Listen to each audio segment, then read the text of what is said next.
Bonjour à tous. Bonjour.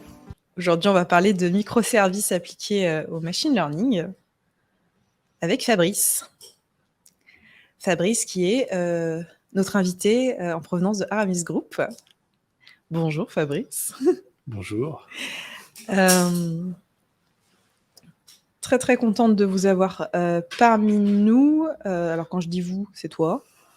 Et c'est nos auditeurs également. Et collègues aussi, on a des collègues.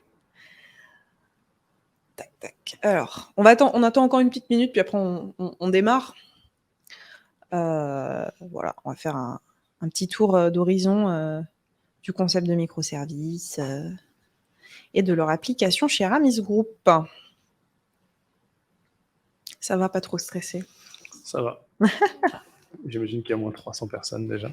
Oui, non, mais tu sais, on est un petit peu dépassé par notre notoriété. Bon. Je pense que là, on est parti, hein. Donc, pour commencer, est-ce que tu pourrais te présenter brièvement et parler de ton rôle chez Aramis Group? Oui, bien sûr. Ouais. Donc déjà, merci de m'accueillir aujourd'hui. C'est Merci un plaisir à toi. de venir faire ce premier live avec vous. Alors, mon rôle chez Aramis Group et un peu mon parcours, c'est que moi, je baigne dans la data depuis mon post-bac. J'ai fait un DUT, j'ai fait une école d'ingénieur en statistique. J'ai fait après 9 ans de conseil en data science, data analyse, et après machine learning, T'en as soupé, etc., hein. data engineering. Et depuis 5 ans, là, je suis maintenant chez Aramis Group, et donc du coup en charge de la partie data science et data engineering. Et donc là, Aramis Group, juste pour un petit rappel, parce que du coup c'est un peu moins connu, c'est le leader européen de la vente de voitures d'occasion en particulier. Et en fait, c'est créé en 2001. En France, c'est la marque Aramis Auto. Et Aramis Group, c'est la marque qu'on retrouve en Europe. Et donc, du coup, présent dans 6 pays différents. Et donc, mon rôle au sein d'Aramis Group, c'est d'aider en fait toutes les entités des différents pays du groupe à travailler la partie data. Ouais. Donc, que ce soit de la partie data analyse, data science. Et du coup, ça mélange des aspects data science, data engineering, architecture. Et ça nous permet en fait d'essayer de mettre en place la plateforme qui va permettre de répondre à tous les use cases qu'on peut retrouver au sein du groupe.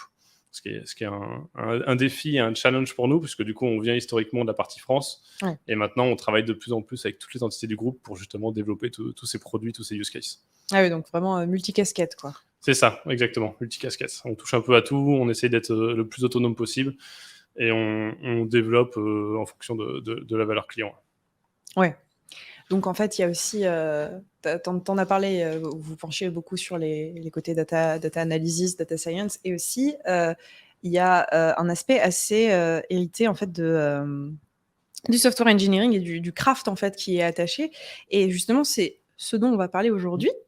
On va parler donc des microservices. Est-ce que tu pourrais nous expliquer en termes simples ce qu'est un microservice? Ouais, bien sûr. Du coup, on parle beaucoup microservices, mini-services. Dans le software engineering, c'est un peu la même chose, mais il y a quelques nuances. Nous, on s'y est intéressé beaucoup pour plusieurs raisons, mais ça, on reviendra peut-être dessus après. Du coup, le microservice, ça va plutôt être comment on construit des assets indépendants les uns des autres, qui répondent à des besoins qui sont potentiellement communs, mais dans lesquels on va pouvoir faciliter en fait l'intégration dans les différents services. Et nous, ça, c'est quelque chose qu'on a vraiment compris depuis quelques années. C'est la data science, historiquement, c'était on crée des monolithes qui font une chose. Quand on veut la faire updater, pour la faire diverger, pour faire autre chose, on n'y arrive pas. Et donc là, ça va vraiment être de créer des services indépendants qui vont faciliter la maintenance, permettre d'avoir souvent sous forme d'API tout à disposition, et qui vont permettre normalement dans une architecture qui va être la plus en réduction de coûts. Donc faciliter aussi les coûts d'utilisation. Éviter les doublons, tout ça. C'est ça, exactement. Et c'est vraiment un des aspects qu'on a compris et qu'on a essayé de développer le plus chez Aramis, parce que chez Aramis Auto, l'équipe data, elle vient historiquement de la BI. Ah oui, d'accord. C'est un truc qu'on voit assez souvent, ça, d'ailleurs. C'est ça, on a été créé, on était un service indépendant dès le début, mais créé à partir de la DSI. Donc, on a créé un socle BI, des outils de data visualisation, donc des bons monolithes qui sont compliqués à maintenir dans le temps.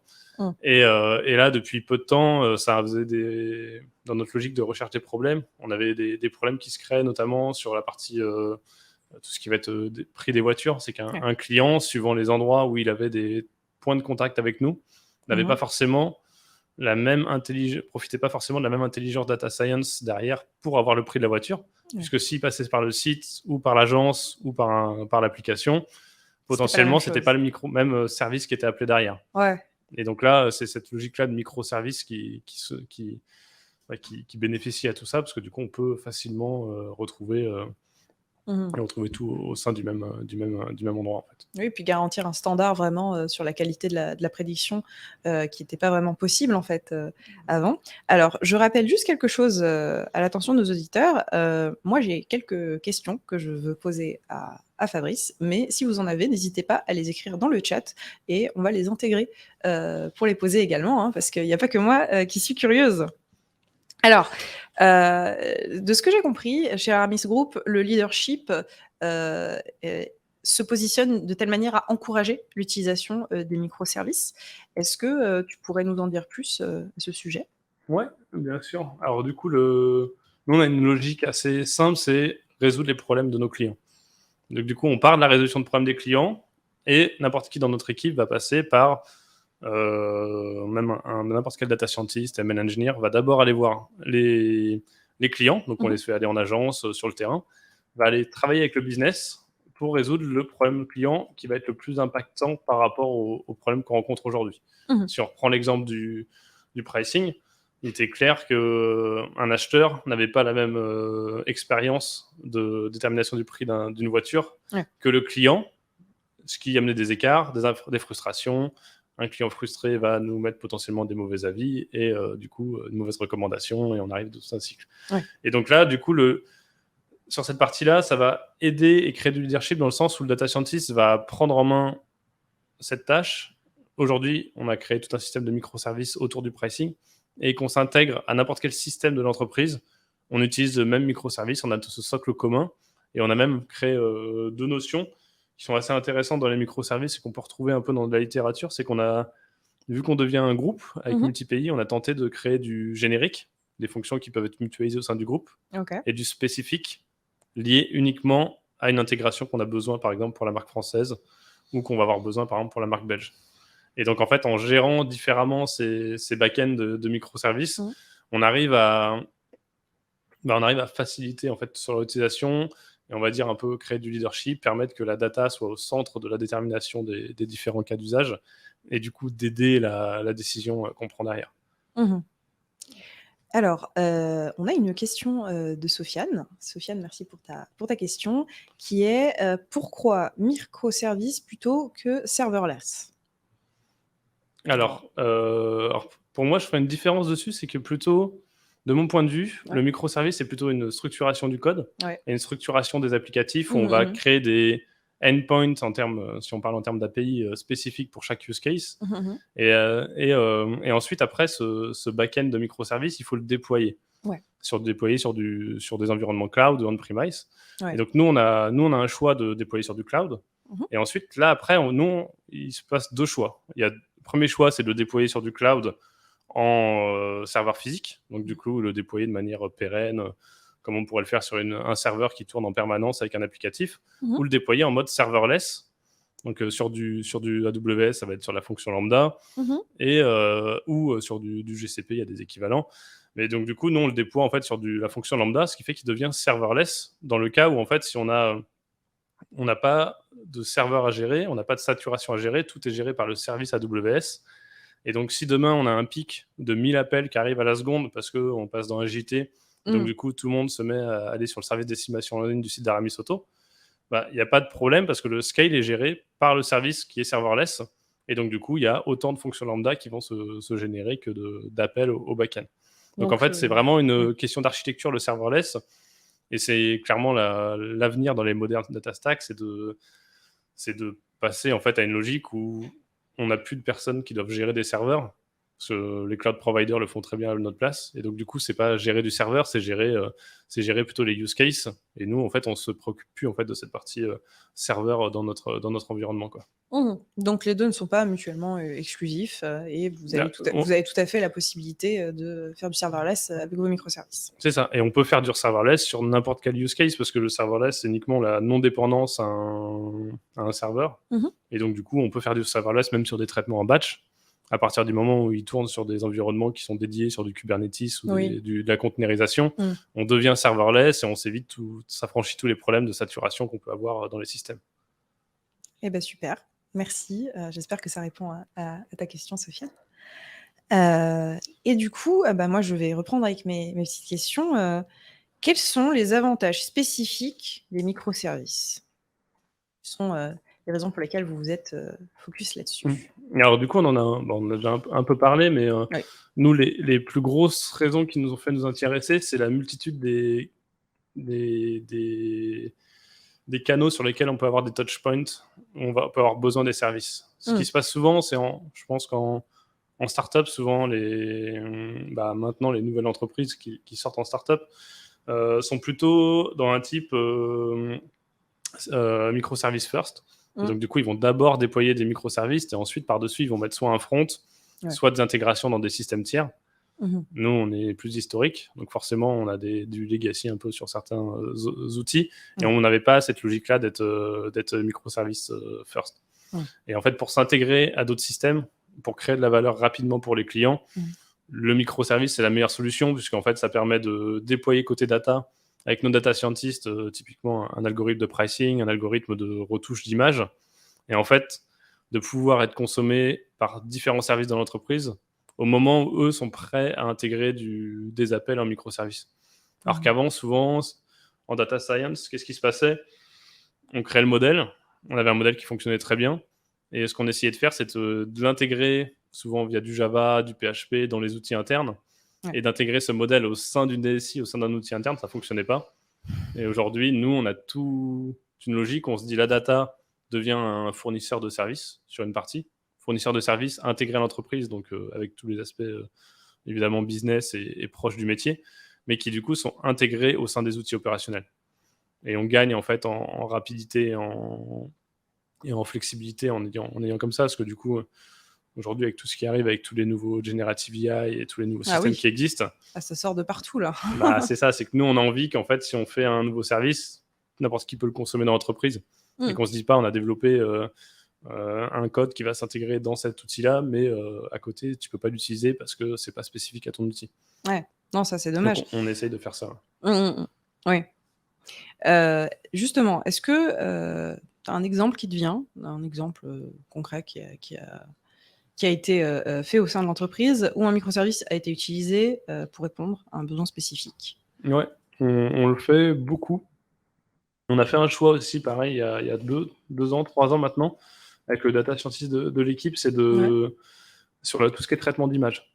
Oui. En fait, on a du traitement d'image, on vend des voitures, du coup, on doit flouter des plaques d'immatriculation, on doit vérifier si une voiture n'est pas coupée quand un client nous envoie une photo de sa voiture, parce que s'il manque la face avant de la voiture, on peut pas déterminer le prix de la voiture. Oui.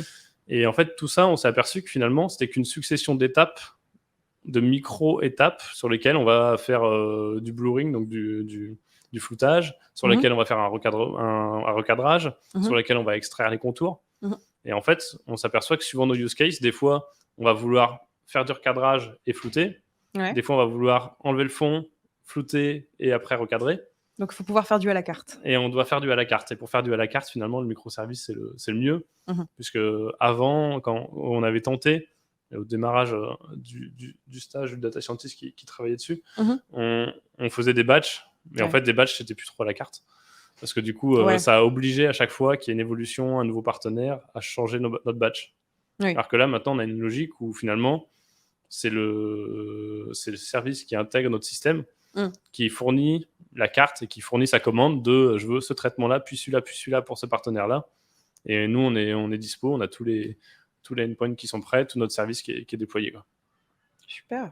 Et ça nous permet en fait d'anonymiser aussi des documents, de faire de l'OCR, la détection de données personnelles, etc. Et donc, et après, si on veut faire le dernier avantage du microservice, c'est de faire évoluer. Typiquement, c'est des cas qu'on peut avoir en ce moment, mais détecter des données personnelles sur un document. Oui. Avant, ça passait par tout ce qui était modèle de reconnaissance d'entité nommée. Ok, oui, oui. Donc, du coup, de savoir entraîner un modèle qui comprend que c'est un prénom, c'est un nom, etc. Maintenant, avec Generative AI, on est en train de faire des tests et nous, on travaille beaucoup dessus. On lui demande où est le prénom, est-ce que c'est un prénom, est-ce que c'est un nom dans un document, et automatiquement, il sait retrouver où c'est. Oui. Et donc, quand on va l'intégrer dans notre microservice, on va juste faire une évolution qui sera transparente pour l'intégrateur, et pour autant, elle sera naturelle, quoi. Oui, et alors tu parlais de service à la carte que vous pouvez donc moduler en fonction du client. Ça, c'est quelque chose que vous rentrez au préalable et vous dites, bon, avec ce client-là, on va utiliser tel microservice, mais avec cet autre client, on va utiliser que cela. C'est pour des fournisseurs, c'est ça, c'est le métier c'est dans l'outil en fait du métier où l'account manager des fournisseurs choisit en fait en fonction du fournisseur quel traitement il veut exécuter sur les photos du fournisseur. D'accord, ouais. Ok. Il connaît la palette de possibilités et c'est lui qui choisit en fait.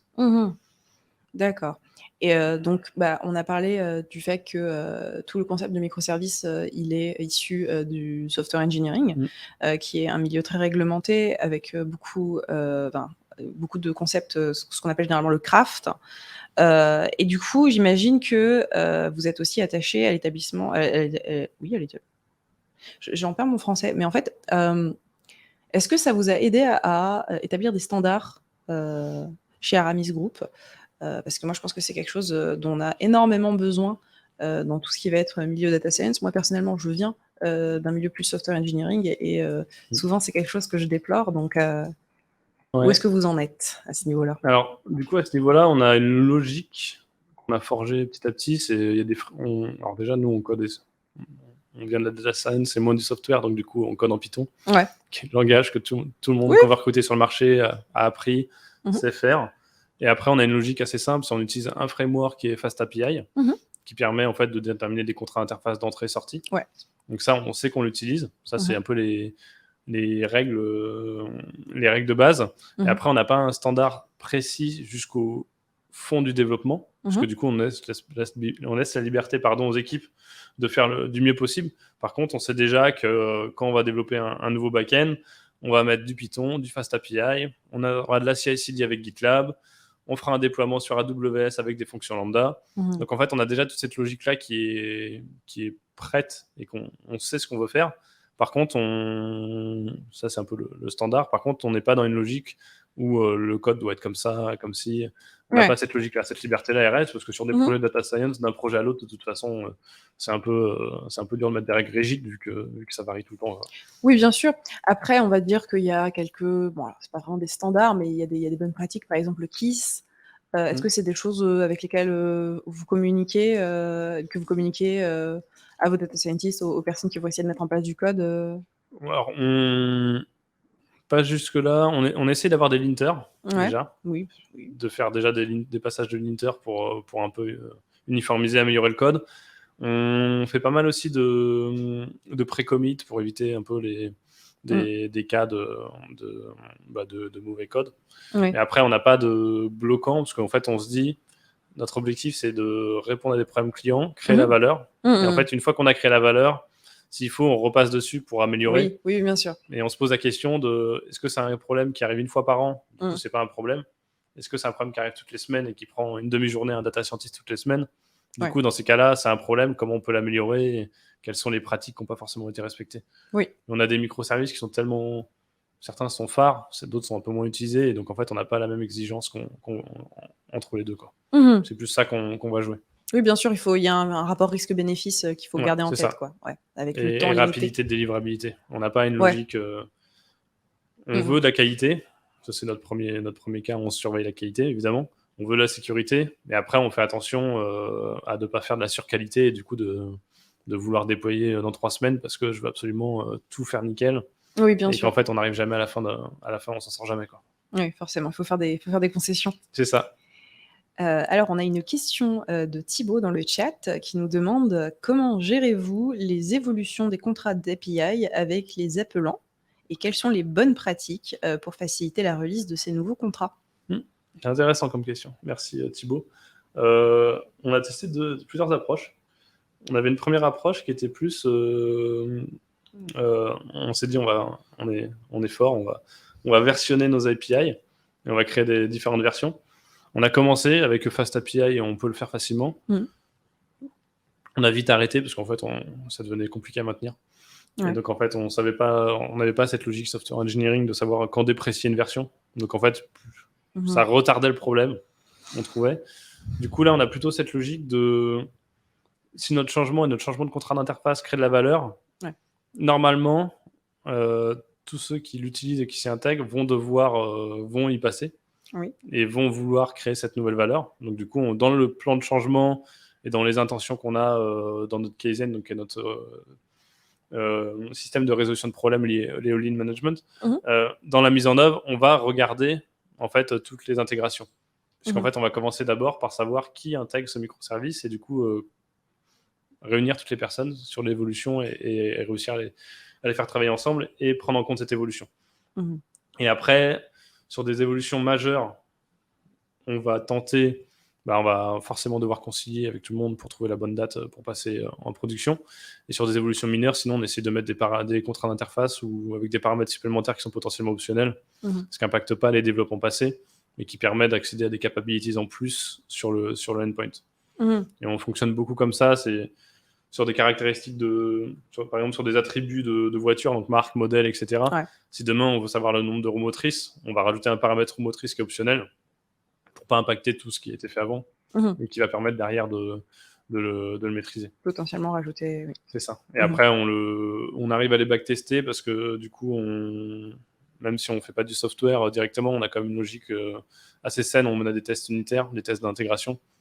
Donc du coup, on peut tester si on ne fait pas de régression par rapport aux personnes qui sont encore sur l'ancien contrat d'interface. Oui, de toute manière, tout est assez contrôlé au niveau batterie test. Ouais, on essaye au maximum. Et après, on n'a pas encore eu le cas. Sinon, en étant sur du cloud native, en fait, on peut facilement aussi déployer 2 versions du même microservice et se débrouiller pour aussi versionner au niveau des appels par les personnes. Et donc, du coup, de garder une version plus ancienne sur un déploiement et de mettre une nouvelle version sur un nouveau déploiement et de gérer les routes via les systèmes, quoi. Je vois. Et j'espère que ça répond à ta question, Thibaut. On va passer à la suite, du coup. On a parlé donc du coup des échanges entre les équipes et d'essayer de faire en sorte que ça convienne à tout le monde.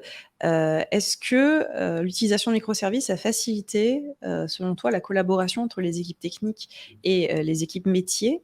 Et si oui, de quelle manière? C'est une bonne question. Du coup, alors la collaboration, nous, elle est assez fluide parce que la data, elle est quand même intégrée au sein des équipes business. Ils ont l'habitude de travailler avec nous. Oui. Et donc, du coup, on a pas de gros problèmes à ce niveau-là. Là où ça nous a aidé, la partie microservice, ça va plutôt être la partie Swagger, définition du contrat d'interface, partage des contrats d'interface, où on a pu facilement discuter d'équipe technique à équipe technique. Avant, quand on était sur des systèmes plus anciens, j'ai connu au début, on faisait des dépôts sur des serveurs SFTP, et puis après l'autre venait récupérer le fichier, l'intégrer. Et donc là, ça parle beaucoup au métier, ça, dis donc. Ça rend rapidement compliqué les discussions. Là, maintenant qu'on s'intègre technique contre technique, c'est beaucoup plus simple. Là, on accélère notre intégration à ce niveau-là. Et après, la partie métier, on a découvert des usages qu'on ne pensait pas. C'est typiquement les product managers qui arrivent, grâce à des Swagger qu'on expose, à rejouer des cas et à comprendre où le problème a eu lieu dans le problème business, en prenant un cas client, où le problème a eu lieu. Alors qu'avant, c'était forcément une demande d'analyse, d'analyse de la donnée, de voir ce client, il est passé où, qu'est-ce qu'il a vu quand, etc. Et maintenant, en fait, en ayant accès à nos API, ils arrivent à rejouer des cas parce qu'ils ont compris comment le système marchait. C'est super, et ça crée un pont. On y gagne là-dessus au niveau business. Super. Alors, j'imagine que pour mettre en place toute cette stratégie, qui apporte beaucoup de points positifs, il y a quand même eu toute une entreprise à mettre en place. Et est-ce que vous avez rencontré des challenges à ce moment-là? Quels ont été les principaux défis lors de cette mise en place? Ouais, alors l'avantage qu'on a eu, c'est que quand on a commencé les premiers systèmes de microservices, on a compris qu'il fallait le faire dès le début. Ouais. Donc on l'a fait au début, on n'a pas eu de système qu'on ait besoin de migrer. Mmh. Et du coup, on se pose la question dès le début de comment on doit les définir. Vous avez été très early bird et ça vous a bénéficié. Voilà. Mmh. Donc là, ça nous a beaucoup aidé. Et après, sur la deuxième partie de ta question, que j'ai un peu oublié. En fait, je me posais la question parce que c'est quand même, une stratégie, qui est très profitable, mais pour laquelle il faut, mettre les choses en place. Mmh. Et du coup, est-ce que vous avez rencontré Ah des oui, pain points, oui, si. des obstacles et comment vous les avez surmontés? Oui, si. Alors du coup, on a eu sur des backends classiques, depuis Mmh. qu'il y a le framework FastAPI, c'est beaucoup plus simple que de gérer avec ceux qui pouvaient exister avant, où il fallait avoir des connaissances limite serveur pour faire du Flask, Moi, je suis définir très, les très bons contrats pro, d'interface. FastAPI, donc Donc avec j'aime FastAPI, beaucoup ce que tu dis depuis tout à l'heure à ce niveau-là. FastAPI, n'importe qui dans l'équipe a réussi à le prendre en main. Une nouvelle personne, on arrive facilement, en faisant le tutoriel, à la prendre en main. Elle Ouais, ouais, démarre, elle ça commence porte à bien faire les son nom. premiers cas, ça remplit bien son rôle. Là, les difficultés qu'on a, c'est plus le FastAPI appliqué à Data Science, Ouais. qui existe moins. Mmh. Ouais. Et où les cas qu'on a à gérer, c'est comment gérer du versionning de modèles, gérer Mmh. différentes Mmh.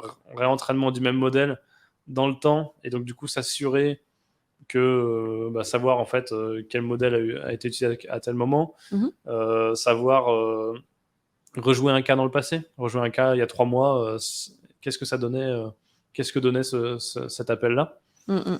Et donc là, FastAPI atteint ses limites, mais du coup on va arriver plutôt sur la logique MLOps. On Ouais. n'a pas encore regardé qu'on est en train de déployer, mais en fait on n'a pas encore assez de use case assez critiques, parce que du coup on est beaucoup sur des cas de je veux rejouer un cas d'il y a 3 mois, et donc du coup mettre une plateforme de MLOps pour rejouer un cas d'il y a 3 mois, ça fait un peu beaucoup. Par contre, on essaye de se poser la question de quelle est la meilleure approche si demain on doit le faire. Ouais. Parce qu'on va forcément avoir des cas où on va se poser ce genre de questions. Et c'est là où ça devient le plus intéressant. Parce qu'en fait, au final, quand on faisait du batch, on avait les mêmes problèmes. C'est rejouer un cas d'il y a 3 mois, c'est dur. Mmh Par mh. contre, avec toute la finesse qu'on peut avoir dans du back-end, ça commence à se simplifier. Mmh. Et après, en étant intégré comme on est aujourd'hui, nous, dans l'écosystème AWS, au Mmh. final, on versionne déjà nos modèles sur S3, on a déjà Ouais, oui. des informations. Donc en fait, ça va plutôt être du développement. Mmh. Et après, de faire le choix de est-ce que je déploie un nouveau système MLOps, est-ce que je fais un petit peu du fait maison. Mmh. On voit qu'il y a plein de plateformes qui arrivent, etc. Donc Oui, on est au début, hein. c'est Je ça. pense que c'est normal pour l'instant, tout le monde est plus ou moins en train de tâtonner. J'ai eu, récemment quelqu'un qui m'a dit, «Dans mon entreprise, on est, très mature en MLOps». Je suis pas certaine qu'en tant que non GAFAM, il y ait vraiment de players qui tirent vraiment leur épingle du jeu, donc c'est normal, en fait, on fait chacun notre sauce. Tant mieux si ça marche, hein, Mm. mais je pense qu'il y a encore plein de choses à découvrir à ce niveau-là. Et d'ailleurs, en parlant du futur, est-ce que vous avez, des projets ou des développements qui sont prévus, concernant l'utilisation des microservices dans le futur proche ou lointain? Quelle est votre vision, pour Mm. l'avenir? Alors, nous, on travaille de plus en plus avec, au sein d'Aramis Group. Mmh Évidemment, mh. on est porté beaucoup par la partie française au départ. Maintenant, on Ouais. travaille beaucoup avec toutes les équipes du groupe. Et ce qui est marrant, c'est que typiquement sur notre back-end de traitement d'image, Mmh. on a commencé à travailler avec nos confrères italiens. Oui. Et en 3 jours, par exemple, il a réussi à intégrer un modèle qu'il avait fait en computer vision au sein de notre back-end de computer vision, puisque du coup, on était sur un framework commun. Ah bah, c'est super ça. Ça fait plaisir, Et c'est donc, du coup, le c'est génial parce que du coup, on ouais. voit qu'on est sur la bonne solution, qu'on Mmh va dans les mh. bons endroits. Et donc, en fait, là, maintenant, nos gros enjeux, nous, c'est de mutualiser, travailler avec les différents pays du groupe pour quand c'est des assets communs, Mmh on mh. puisse les mettre dans un back-end potentiellement commun. Donc ça veut dire typiquement déterminer le prix d'une voiture. Il y a des choses qui sont communes, qu'on le fasse en Italie, en Espagne, en Belgique, dans différents pays du groupe. Mmh Donc mh. en fait, c'est comment, grâce à tout le pouvoir qu'on a, nous, de collecte de la donnée, Ouais. on arrive à transformer ça en valeur, et que cette valeur, au lieu de la créer pour un pays, on la crée pour X pays en un coup. C'est ça, oui. En fait, on développe des algorithmes sur la recommandation de produits. Mmh mh. En fait, cet algorithme sur la recommandation de produits, il peut très bien fonctionner pour la marque française, que pour la marque italienne, que pour la Oui. marque belge, Mmh. si on a bien conçu le produit au départ Mmh. et qu'on a bien structuré la donnée. Ouais. Et donc, c'est ça, en fait, nos gros enjeux, nous, ça va être comment, en gagnant sur un tableau, on gagne en fait sur 6 tableaux parce qu'on est dans 6 pays. Oui, oui. Consolider la collaboration internationale donc, au sein du groupe. C'est Ouais. ça. Et avec des frameworks internationaux connus et pas de niche qui permettent en fait à n'importe quelle personne qui arrive au sein du groupe de pouvoir rapidement créer de la valeur. Oui, Mais parce là, que non, je me disais, au final, la grande différence et le plus important, ça va être la qualité de la donnée et sa diversité, on va dire, ça, c'est notre d'un enjeu pays à côté l'autre. plateforme. Voilà. Ça, c'est. Non, mais au final, voilà, si jamais on a un standard qui marche, bon, on est tous humains, on parle des langues différentes, mais au final, on a un peu un standard international qui s'établit dans la manière de traiter la donnée et de faire du machine learning. Donc, à partir de là, oui, effectivement, il y a un gros défi aussi niveau données. Mais... Oui, c'est ça. Et après, du coup, c'est ce qu'on consolide aussi au sein de notre équipe, c'est que là, on est passé sur une logique modern data stack avec du coup du Snowflake, du DBT, comme il se fait bien. On a migré toute cette partie-là pour la France, mais maintenant, en fait, tous les autres pays, on les intègre nativement sur du DBT, du Snowflake au sein de notre écosystème. Voilà, et donc, vous faites de la logique profiter, groupe. en fait, et donc, en fait, tout le monde profite. Un nouveau pays arrive, une nouvelle équipe, on travaille directement avec eux au sein du groupe pour que du coup, ils puissent travailler sur cette plateforme. Ils bénéficient en fait de tout et on essaie au maximum de travailler sur des choses comme ça. Au final, on peut aussi dire que vous utilisez une logique de microservices au sein de la manière dont vous managez au final. Parce que vous avez vos propres connaissances, vous avez appris des choses au sein d'Aramis Group, en particulier dans la maison mère française.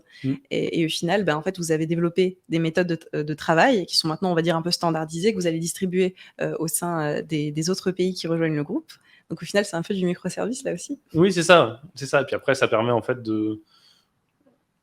L'objectif, c'est qu'en fait, on va pas imposer aux autres de travailler sur notre plateforme. Par contre, s'ils ont envie de travailler dessus parce qu'elle est cool, on se dit qu'on aura gagné parce que si. Vous proposez des boilerplates, mais au niveau même de la manière dont vous travaillez, quoi. C'est ça. Et du coup, là, voilà, quand on voit que les Italiens, ils intègrent la plateforme, ils ont intégré la plateforme il y a très peu de temps. 3 jours, Ça c'est très rapide ça a en été plus. rapide, ils ont fait ça rapidement. On se dit, on est sur la bonne voie, on est sur les bons outils, on fait des choses cool pour l'équipe et du coup, tout le monde en bénéficie, donc c'est top. Oui, c'est super parce que vous avez été très proactif dans ce domaine et puis au final, là, vous récoltez un petit peu les résultats de votre dur labeur. Alors, pour conclure cet échange, et avant de demander bien sûr à notre audience s'ils ont des questions supplémentaires, je vous invite à réfléchir à d'éventuelles questions supplémentaires à poser. Comment évaluerais-tu l'impact global des microservices sur les activités et la réussite d'Aramis Group? Conclusion comme ça, qu'est-ce que le mot de la fin? Le mot de la fin, une logique. En fait, on s'aperçoit que maintenant, dans une logique moderne d'entreprise, le microservice est indispensable, déjà de base. Et on voit aussi que de plus en plus, c'est pas que le microservice qui va jouer, c'est réussir à intégrer rapidement des API externes au sein de son système. Et le microservice permet de l'aider. On voit tout ce qui se passe, toujours pareil avec la Generative AI. Aujourd'hui, on voit que des Google, des Facebook vont sortir des algorithmes nouveaux au sein du traitement d'image, du traitement du texte. En fait, là où ça va jouer, l'enjeu qui va arriver demain, c'est comment on peut l'intégrer rapidement dans un système existant sans avoir un besoin de créer plein de dépendances, plein de nouveaux systèmes à développer, mais comment en fait on peut adapter ce qu'on a déjà. Et aujourd'hui, nous, on le voit sur des choses qui existent déjà. C'est qu'au final, appeler le fournisseur A ou le fournisseur B pour faire un traitement sur une image, nous, ça va être complètement transparent. Et en fait, c'est ça qui va faire gagner les entreprises dans le futur. Et c'est quelque chose qui, je suis sûr, j'en suis convaincu, va nous aider. Et en fait, après, c'est réussir à aller plus loin. Et c'est là où ça va être tout l'objectif. Et c'est pas encore très mûr. Mais ça commence avec le data mesh, de structurer sa donnée par domaine de compétences. On commence à le faire. Mais en fait, demain, ça va être aussi nous, comment on restitue plus de la donnée de manière d'analyse sur du Power BI, mais aussi comment on facilite en fait l'accès à la donnée parce qu'on a créé des services qui fonctionnent pour accéder à la donnée des véhicules, des commandes, et qu'en fait n'importe quelle personne business dans l'entreprise peut accéder en fait à la donnée dont il a besoin en self-data. Et en fait, c'est pareil, ça va être des nouveaux systèmes de microservices beaucoup plus lourds parce que du coup, il y a beaucoup plus de données à transiter. Mais en fait, comment notre système permet en fait à n'importe qui d'accéder à toute la donnée utile. Donc, c'est un peu libérer la donnée. Et en fait, que que des métiers. En fait, nous, au sein de la data, on se concentre sur la plus-value qu'on a. Donc, un data scientist, aller faire de l'algorithmie, aller plus loin sur l'analyse. Un data analyst également. Et en fait, que l'accès à la donnée, par contre, pour en faire de l'analyse business soit beaucoup plus facilité par tout le monde et puisse être intégré facilement dans du Google Sheet, dans plein d'outils faciles à utiliser pour tout le monde, quoi. Oui, donc au final, il y a quand même beaucoup. Enfin, moi, ce que je vois, c'est que vous avez pris la liberté d'expérimenter les choses, d'aller plus loin. Et là, vous commencez à voir qu'effectivement, ça marche. C'est le bon chemin que vous prenez, mais que là, vous en êtes un petit peu à vous dire, bon, bah, where next? Et en même temps, c'est normal, en fait. Ça veut dire que vous êtes vraiment en avant-garde et que vous allez peut-être établir tout un tas de standards pour d'autres entreprises. Et c'est normal, au final, c'est plutôt bon signe d'être un petit peu en train de se demander où est-ce qu'on avance après. On a une dernière question. C'est une question de Hamza qui nous demande: lorsqu'on parle de microservices pour exposer efficacement les modèles lors du déploiement, j'aimerais savoir si Aramis Group a mis en place des développements pour accompagner les data scientists lors du processus de développement des modèles, avant qu'ils soient prêts à être déployés. Et comment facilitez-vous l'accès aux ressources nécessaires pour les data scientists qui travaillent sur ces modèles? Ça marche. Merci Hamza pour la question. Alors, nous, on a une logique très libre chez Aramis Group, qui n'est pas le cas forcément je pense, de partout. C'est qu'en fait, sur notre plateforme data, on a des droits et de la sécurité, évidemment, mais on donne des droits assez ouverts sur notre partie de développement. Donc, en fait, notre data scientist peut lui-même déployer s'il faut son back-end. Il n'a pas besoin d'intervention d'un data engineer. Une fois que toute la stack est en place, on lui laisse la liberté de faire les déploiements qu'il veut. Et donc, en fait, pour que le data scientist monte, bah, c'est assez simple. On lui montre son environnement de dev. Il a son use case, il sait sur quoi il veut aller. Il se fait accompagner par ses pairs au sein de l'équipe qui ont déjà fait des back-ends. Et on se définit les contrats d'interface. La route que je vais construire, ça va être celle-là. Ah non, c'est pas une bonne idée, il faudrait faire ça. Et après, on arrive comme ça à mettre en place tout le système. Et après, vu qu'on utilise pour la partie microservice que du Python, on a l'avantage, c'est que la façon dont on a développé le modèle, c'est plus ça l'enjeu. Ouais. Développer le modèle, faire une random forest, un gradient boosting qui fonctionne, ça devient facile. Il y a des frameworks qui permettent de le faire facilement. Et après, c'est avec des packages assez standards. L'intégrer dans le microservice, finalement, c'est plus ça non plus l'enjeu, parce que vu qu'on est déjà en Python, on peut utiliser les mêmes librairies. Et du coup, on n'a pas de problème de pont, j'ai développé mon modèle en Python, ah mais moi je suis en C++ ou en Java, je peux pas intégrer ton modèle, il faut le réécrire et tout ça. Oui. Donc en fait... il y a déjà un socle commun. Le cercle commun, donc du coup on fait de l'apprentissage de modèle, on stocke le modèle sur S3, le modèle est sur S3, S3 est le point de passage entre l'entraînement du modèle et l'utilisation dans le back-end, et le back-end de microservice, il va juste charger ce modèle-là sur S3 et l'exposer sur le code qu'on a produit. Donc en fait, il n'y a pas de difficulté en soi pour le data scientist. La seule difficulté qu'il a, mais du coup on a plutôt des profils, nous, ML engineers, c'est pour ça aussi, qui ont un background aussi assez important en informatique, donc ils savent ce que c'est une API, un endpoint, et qui ont un peu plus cette maîtrise... qui apporte un peu plus de craft dans le... C'est ça, pour comprendre comment marche le système. Mais une fois qu'on a compris comment marchaient des API, et de plus en plus dans les écoles, de toute façon, il y a des challenges là-dessus. En fait, c'est assez simple d'aller s'y connecter, de récupérer la donnée et de les intégrer. Oui, il y a un côté un peu... Ah, oui, non, pardon, excusez-moi, je pensais qu'on avait encore une question sur le chat. Il y a un côté un petit peu... laisser le collaborateur un petit peu faire ce qu'il peut et lui faire confiance, en fait, savoir qu'il peut être autonome. Et en plus, c'est très... je pense que c'est très... je veux dire, en tant que moi, à la base, j'étais ML engineer, et bon, je suis MLOps engineer, mais bon, c'est pas très loin. C'est très important d'avoir de l'autonomie parce que souvent, on a besoin de faire beaucoup d'expérimentation, on ne sait pas forcément où est-ce qu'on va au début, mais à la fin, on peut en sortir vraiment une grande valeur.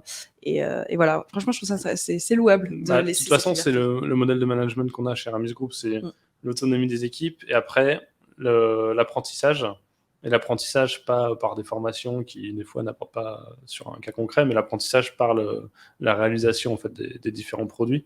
Et en fait, après, du coup, évidemment, l'aide au moment de réaliser le produit quand il y a besoin, mais pas forcément l'accompagnement en lui tenant la main jusqu'au bout. Oui, tout de suite assumer que le collaborateur a forcément besoin qu'on le... Oui. C'est ça. On se dit, autonomie, le problème est compris, bah ok, tu vas avoir des difficultés, on va t'aider sur le chemin, mais par contre, tu vas apprendre et tu vas apprendre beaucoup plus vite, et la fois d'après, auras appris énormément 2 fois plus vite qu'au départ. Ouais, bah, je suis bien d'accord. Eh bien, écoute, merci beaucoup, Fabrice, de nous avoir accordé ton temps en cette pause déjeuner aujourd'hui. Et merci à tous d'avoir suivi ce live. Je pense on a fait le tour. Je ne vois plus d'autres questions. Donc, je vous dis à bientôt pour notre prochain Tech Maya, en live ou pas. Hein, suivez notre chaîne YouTube pour avoir les infos. Et à bientôt. Merci. Ciao.